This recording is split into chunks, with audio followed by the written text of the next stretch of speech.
Bismillahirrahmanirrahim. Assalamualaikum warahmatullahi wabarakatuh. Alhamdulillahi rabbil alamin. Assalatu wassalamu ala rasulillah Sayyidina Muhammadin wa ala alihi wa sahbihi wa man tabi'ahum bi ihsani ila yaumiddin, amma ba'du. Kaum muslimin pendengar di mana saja berada, muslimat yang saya cintai karena Allah Subhanahu wa taala. Pada kesempatan kali ini saya ingin membahas tentang apa sebenarnya tujuan Allah Subhanahu wa taala mensyariatkan ibadah puasa di bulan Ramadan. Ada satu ayat dalam Al-Qur'an di surah Al-Baqarah di mana Allah Subhanahu wa taala berfirman, "A'udzubillahi minasyaitonir rajim. Bismillahirrahmanirrahim. Ya ayyuhalladzina amanu kutiba 'alaikumus shiyam kama kutiba 'alal ladzina min qablikum la'allakum tattaqun." Kata Allah Subhanahu wa taala dalam ayat ini, wahai orang-orang yang beriman, diwajibkan atas kalian berpuasa sebagaimana orang-orang sebelum kalian agar kalian bertakwa. Tujuan daripada disyariatkannya ibadah puasa sebagaimana penjelasan dalam ayat ini adalah agar menjadikan kita orang yang bertakwa kepada Allah Subhanahu wa taala. Apa itu orang yang bertakwa? Orang yang bertakwa itu yaitu orang-orang yang mampu menjalankan segala perintah Allah Subhanahu wa taala dan meninggalkan segala apa yang dilarang oleh Allah Subhanahu wa taala. Kenapa harus dengan puasa? Karena di dalam ibadah puasa ini banyak hal-hal yang mesti kita jauhi. Di dalam ibadah puasa ini kita diajarkan untuk menahan diri daripada memperturutkan hawa nafsu.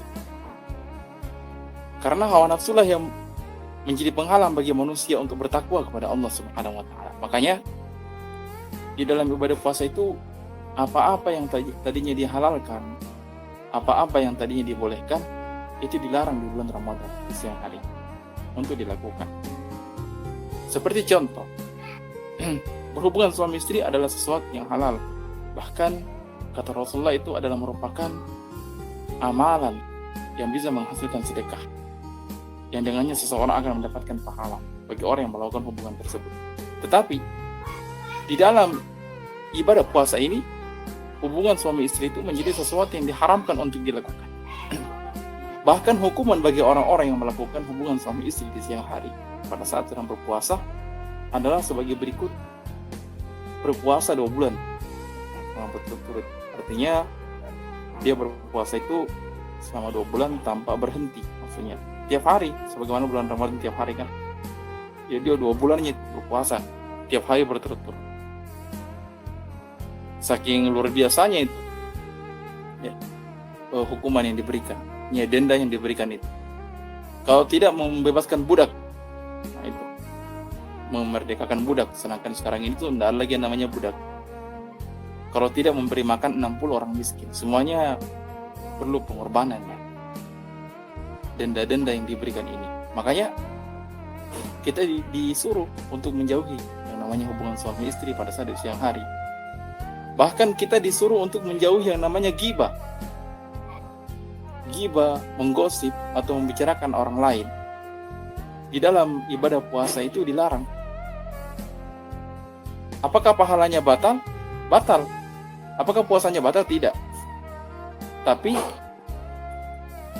yang batal itu adalah pahala daripada ibadah puasa itu sendiri. Kalau tadi berhubungan suami istri membatalkan puasa dan menimbulkan denda, tapi kalau berbicara, menggunjing ataupun marah di dalam ibadah puasa, maka akan mengurangi pahala, membuat pahala kita rusak, tidak sempurna. Berapa banyak kita marah dalam satu hari, maka seberapa itulah pahala amal ibadah puasa kita akan hilang. Tentu di dalam ibadah puasa ini ada tingkatan-tingkatan. Ada yang disebut dengan puasa orang awam. Puasa orang awam itu dia puasa hanya sekedar menahan diri dari makan dan minum, tapi dia tidak meninggalkan hal-hal yang lain yang harusnya ditinggalkan pada saat berpuasa, seperti menggibahi orang, menggunjing orang, ataupun melihat sesuatu yang haram, atau mendengarkan sesuatu yang diharamkan oleh Allah Subhanahu wa taala. Itu puasa orang awam. Puasa yang kedua adalah puasanya orang-orang yang kelas 2 istilahnya. Kalau di bahasa kita dibahasakan puasa kelas 2 ya. Saya mau bahasakan biar bisa dipahami. Puasa kelas 2 ini adalah puasanya orang-orang yang berpuasa. Dia meninggalkan segala apa yang dilarang pada saat puasa, meninggalkan menggunjing, membicarakan orang, meninggalkan kemarahan, meninggalkan yang namanya ghibah, meninggalkan yang namanya melihat sesuatu yang haram, selain menahan diri dari makan dan minum. Akan tetapi pikirannya masih berpikir-pikir yang tidak masih suka zuudzon sama orang. Nah, ada puasa yang ketiga. Puasa yang ketiga ini yang disebut dengan VVIP. Artinya puasa yang betul-betul kelas yang paling tertinggi. Di mana seseorang itu ketika dia berpuasa, bukan hanya zahirnya berpuasa, tapi pikirannya pun dia berpuasa. Dia berusaha agar hatinya itu tidak tersentuh oleh hal-hal yang buruk. Jika ada misalnya lintasan-lintasan yang masuk ke dalam yang terlintas, langsung dia buang segera. Itu orang yang berpuasa dengan jiwa raganya. Maka ya minimal mungkin kita tidak bisa sampai kepada tingkatannya, tapi minimal tingkatan yang kedua.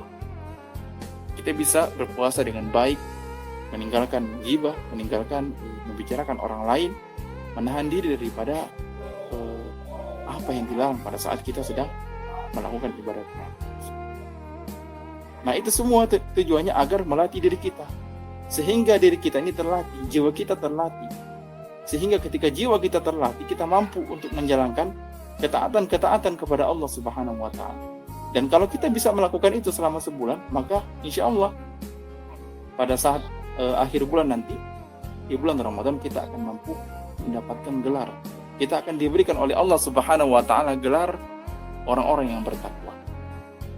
Orang-orang yang bertakwa kepada Allah Subhanahu wa Ta'ala, yaitu orang-orang yang betul-betul mampu menjalankan segala apa yang diperintahkan oleh Allah Subhanahu wa Ta'ala dan menjauhi apa yang dilarang oleh Allah Subhanahu wa Ta'ala.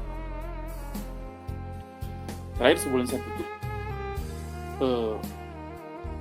puasa ini sudah ada sebelum adanya Islam. Artinya ketika Allah Subhanahu wa Ta'ala menerangkan tentang ayat ini, sebagaimana orang-orang sebelum kalian, berarti kaum sebelumnya sudah menjalankan ibadah puasa. Dan puasa ini dijalankan bukan hanya orang-orang Islam saja, tapi orang-orang di luar Islam pun juga menjalankan puasa. Karena memang puasa ini memiliki keutamaan yang sangat luas. Dan di dalam agama kita, di dalam agama Islam ini, puasa memiliki keutamaan yang sangat besar sekali. Bahkan kalau puasa ini Allah sendiri yang akan membalas pahalanya. Artinya pahalanya langsung dihitung oleh Allah Subhanahu wa Ta'ala tanpa batas. Jadi kalau kita betul-betul menjalankan puasa dengan baik, insya Allah kita akan mendapatkan imbalan yang betul-betul tanpa batas. Bahkan dengan puasa, insya Allah kita akan dimasukkan ke dalam surga. Karena ada salah satu pintu di surga, yaitu pintu Ar-Rayyan.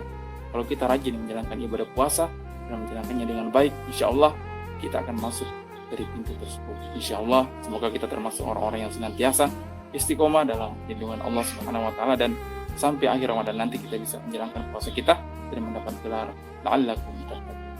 Demikian dari saya, terima kasih. Wabillahi taufiq wal hidayah. Assalamualaikum warahmatullahi wabarakatuh.